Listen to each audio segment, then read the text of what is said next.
আল্লাযীনা আমানু ইযা যুকিরাল্লাহু ওয়াজিলাত কুলুবুহুম ওয়া ইযা তুলিয়াত আলাইহিম আয়াতুহু যাদাতুহুম ঈমানা।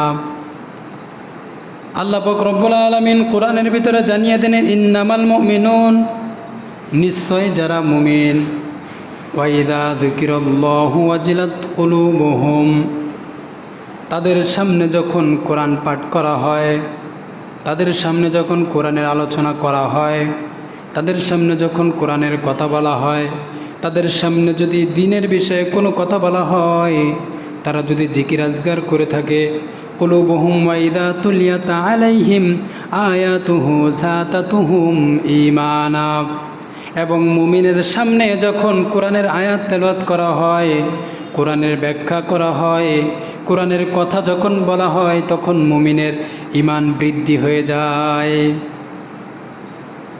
যদি মুমিনের সামনে কোরআন তেলাওয়াত করা হয়, কোরআনের ব্যাখ্যা করা হয়, তাহলে যেই ব্যক্তি মুমিন তার ঈমান বৃদ্ধি হতে থাকে, যেই ব্যক্তি মুমিন তার ঈমান আরও বেড়ে যায়। আর যেই ব্যক্তি মুমিন নয়, যেই ব্যক্তি কাফের, যখন কোরআনের আলোচনা শোনা হয়, কোরআনের কথা যখন তার সামনে বলা হয়, তখন তার গা জ্বলতে শুরু হয়ে যায়।